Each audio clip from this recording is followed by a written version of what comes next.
करेंगे लड़ाई आर पार। लड़ाई आर पार की अब कोविड स्वास्थ्य सहायकों का धरना लगातार जो जारी है, 21वें दिन में जारी हो चुका है। 21वें दिन भी जारी है और शहीद स्मारक पर कोविड स्वास्थ्य सहायक धरने पर बैठे हैं अपनी मांगों को लेकर। कोविड स्वास्थ्य सहायक आर पार के मूड में है, लड़ाई आर पार की होगी, ये चेतावनी उन्होंने दी है। कल ये बता दें कि पंजाब कांग्रेस के इंचार्ज हरीश चौधरी ने घटनास्थल पहुंचकर प्रदर्शनकारियों से बातचीत की थी, भरोसा दिया था और भरोसा मिलने के बाद फिलहाल दिल्ली कूच को स्थगित कर दिया गया। लेकिन इसी के साथ चेतावनी भी जारी की गई है कि अगर उनकी मांगों पर अमल नहीं किया गया, अगर उनकी मांगे नहीं मानी गई तो आगे दिल्ली कूच करने का फैसला वो करेंगे। आपको बता दें कि कोरोना संक्रमण के दौरान सरकार ने कोविड स्वास्थ्य सहायकों को नियुक्ति दी थी उस वक्त, और इस दौरान 2 बार इनकी सेवाएं बढ़ा भी दी गई। 31 मार्च को सरकार ने आदेश जारी किया था, 28,000 कोविड स्वास्थ्य सहायकों की सेवा समाप्त कर दी गई और ये लोग फिर से नौकरी बहाल करने की मांग पर अब अड़े हुए हैं, डटे हुए हैं। हाल फिलहाल जैसा हमने गांधीवादी तरीके से इस आंदोलन को रखने पूर्ण रूप से बनाए रखा है और 20 तारीख से लगातार हमारा जो धरना है वो गांधीवादी तरीके से चल रहा है और चलता आ रहा है।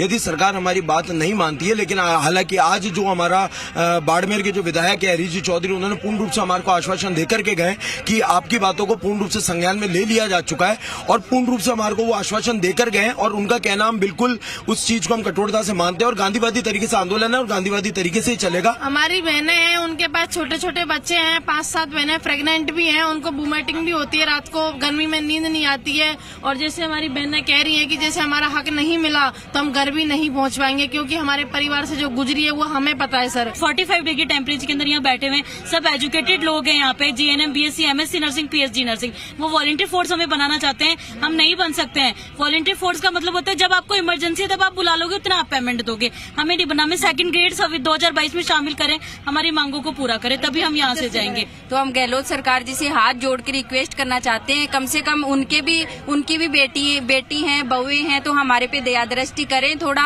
और हमारी इज्जत से हमारी जो जॉब थी हमें वापस लौटाएं और 2022 सुविधा कैडर में हमें शामिल करें। हमें इज्जत से हमारी जो हमने काम किया था, कम से कम उसको देखते हुए हमारी इज्जत करें। तो रेगुलर किया जाए और संविधा कैडर में शामिल किया जाए। इन तमाम और भी कुछ मांगों को लेकर लगातार धरने पर बैठे टीवी स्क्रीन पर हम देख सकते हैं आशुतोष हमारे साथ जुड़े हुए। आशुतोष, हालांकि पंजाब कांग्रेस के इंचार्ज हरीश चौधरी वहां पर गए, भरोसा मिला तो भरोसे पर भरोसा तो कर लिया इन्होंने, लेकिन चेतावनी भी दे डाली है कि लड़ाई आर पार की होगी अब की बार। देखिए गगन, ये बात तो बिल्कुल ठीक है कि जो तमाम कोविड स्वास्थ्य सहायक बैठे हुए हैं, पिछले आज 21वां इनके आंदोलन का धरने का दिन है, लगातार परेशान हो रहे हैं। कल एक बड़ा आश्वासन इनको मिला है बाड़मेर विधायक हरीश चौधरी की तरफ से और उन्होंने ये कहा है कि उनकी बात को वो आला कमान तक पहुंचाएंगे। उम्मीद यही थी कि जब कल दिल्ली में एक बैठक थी, बैठक में जो आला कमान संभवतः राजस्थान के जो मुख्यमंत्री हैं उनसे इस बात को कहेंगे कि इनकी समस्या को सुना जाए। लेकिन अब पूरी बात आके अटकती है कि समाधान है कहाँ पे, राज्य सरकार इस वक्त क्या सोच रही है, क्योंकि इनको सबसे बड़ी जो राहत है वो राज्य सरकार दे सकती है। ये बात बिल्कुल संभव है कि बहुत संवेदनशील है मुख्यमंत्री, क्योंकि 21वां दिन है धरने का। तमाम जो इसके अंदर फीमेल स्टाफ है वो बड़ी संख्या में अपने छोटे छोटे बच्चों को लेके वहां बैठे हुए हैं। लेकिन अब इसमें कल से जो मूवमेंट बदलाव आया है, एक बड़ा वादा किया गया है हरीश चौधरी जो है विधायक उनकी तरफ से कि हम आपकी बात को उच्च स्तर तक पहुंचाएंगे, जिसके बाद में दिल्ली कूच का जो ऐलान था उसको फिलहाल के लिए स्थगित किया गया है। एक बड़ा स्टेप लिया गया है कोविड स्वास्थ्य सहायकों की तरफ से, यानी कि एक कदम वो चले हैं। लेकिन अब बात है कि क्या राज्य सरकार इस विषय पे सोचती है कि क्या लगता है कि सीएचए ये तमाम जो कर्मचारी हैं, ये तमाम लोग जो धरने पर बैठे हैं, प्रदर्शन कर रहे हैं, अपनी मांगों को लेकर डटे हुए, इनके साथ किरोड़ी लाल मीणा ने भी बातचीत की थी पिछले दिनों में, वो भी यहाँ पर आए थे इनकी समस्याएं सुनने के लिए। क्या लगता है कि अब की बार हरीश चौधरी नैया के खवैया बन पाएंगे? गगन देखिए, लगातार पॉलिटिकल मूवमेंट हो रहे हैं। बात करें भाजपा के की, तो उससे जो राजेंद्र राठौर हैं वो वहां पहुंचे थे। राज्यसभा सांसद डॉक्टर किरोड़ीलाल मीणा हैं वो वहां पहुंचे। कल हरीश चौधरी कांग्रेस के से पहुंचे हैं और लगातार उसको पॉलिटिकल मंच ना बनाते हुए हर व्यक्ति ये बात कह रहा है कि हम इसको पॉलिटिकल मंच ना बनाते हुए आपकी बात को सरकार तक पहुंचाएंगे, और अगर राजस्थान में सुनवाई नहीं होती है तो दिल्ली तक पहुंचाएंगे। लेकिन इसमें बीच का जो रास्ता है और इसमें जो समाधान है वो सिर्फ राज्य सरकार के पास है। और अभी तक इस तरह की खबरें निकल के आ रही हैं कि सीएम के स्तर पे कहीं ना कहीं इस तरह की बात कही गई है सिस्टम को कि आप देखिए कि इसमें क्या बीच का रास्ता निकल सकता है। अगर समाधान की कोई कवायद है, अगर उसकी गुंजाइश है तो क्या कुछ निकल सकती है।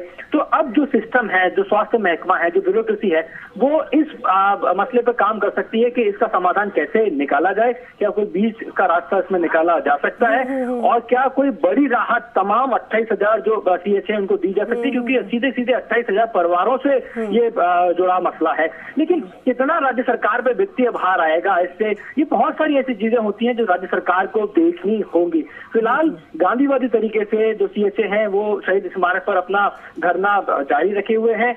राज्य सरकार तक, केंद्र सरकार तक अपनी बातों को पहुंचाने की कोशिश कर रहे हैं। कल एक बड़ा आश्वासन मिला है विधायक हरीश चौधरी की तरफ से। अब ये आश्वासन तो कितना काम आता है? तक अगर हम बेरोजगार PTI की अगर बात की जाए तो हरी झंडी वहां पर मिल चुकी है और वहां पर नियुक्ति पत्र जल्दी दे दिए जाएंगे राज्य सरकार की तरफ से। वहां पर राहत पहुंचाने की कोशिश की गई है। और अगर CH की बात की जाए तो कोरोना संक्रमण के दौरान इनकी जो ड्यूटियां रही, इनकी जो जिम्मेदारियां रही, निस्वार्थ होकर इन्होंने निभाई। क्या लगता है, क्योंकि अब एक बार फिर से अब कोरोना केसेस अब बढ़ने शुरू हो चुके हैं, केसेस आए हैं सामने, क्या लगता है कि राज्य सरकार की तरफ से तुरंत कोई अब एक्शन होगा इस मामले को लेकर? गगन देखिए, इस बात को बिल्कुल नकारा नहीं जा सकता कि जो तमाम सुविधाएं, तमाम इनकी तरफ से जो काम किया गया, वो पहले संक्रमण की लहर हो, दूसरी लहर हो या वो तीसरी लहर हो, हर वक्त इन्होंने काम किया है। लेकिन और अब राजस्थान समेत जो दूसरे राज्य हैं वहां पे कोरोना संक्रमण बढ़ता हुआ दिखाई दे रहा है। तो ऐसा नहीं कहा जा सकता कि अब इनकी जरूरत नहीं है, बिल्कुल इनकी जरूरत रहेगी। लेकिन इनको किस तरीके से सिस्टम के अंदर लाया जा सकता है वो पूरा ड्राफ्टिंग करके, बहुत सारी ऐसी बातें हैं जो वित्त विभाग को, सरकार को सोचनी समझनी होंगी। इनको अमली जामा कैसे पहनाना है उसके लिए समय चाहिए हो सकता है। राज्य सरकार इस वक्त क्या सोच रही है, बहुत कुछ डिपेंड करता है राज्य क्या सरकार लगता है के ऊपर कि इनकी जो मांगे हैं वो राज्य सरकार, अगर राज्य सरकार सोचे कि इनकी मांगे मान लेनी चाहिए, क्या लगता है कि इन बिन मान ली जाएंगी या कुछ कंडीशंस जोड़ दी जाएंगी? ऐसी भी संभावना है, और क्या वो कंडीशंस ये लोग मानेंगे?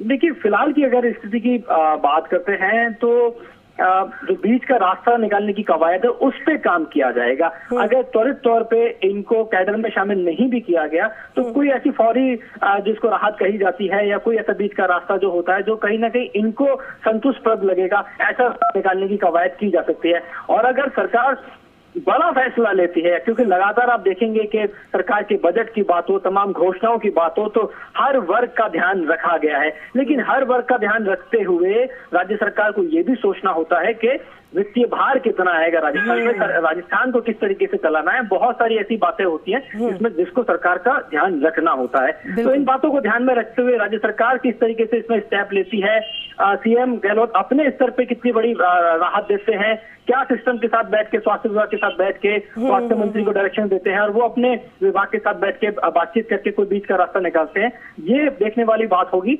फिलहाल जो CH हैं वो अभी पूरी तरीके से भरोसे पे इस समय निर्भर करते हैं जो विधायक हरीश चौधरी की तरफ से दिया गया है। अब हरीश चौधरी अपने वादे को कितना निभा पाते हैं ये देखने वाली बात होगी, क्योंकि अगर ये वादा नहीं निभा पाते हैं, वादा खिलाफी होती है, तो दिल्ली कूच का जो ऐलान है, दिल्ली कूच का जो फैसला है वो, यानी कि कुल मिलाकर अब सबकी नजरें जो है वो टिकी हुई है हरीश चौधरी पर कि ये तमाम समस्याएं CH की जो है वो मुख्यमंत्री तक कैसे पहुंचाएंगे। कैसे भरोसा तो मिल चुका है, लेकिन अमल कैसे करवाया जाएगा इस पर नजर बनी रहेगी। बहुत शुक्रिया आशुतोष फिलहाल तक की जानकारी के लिए।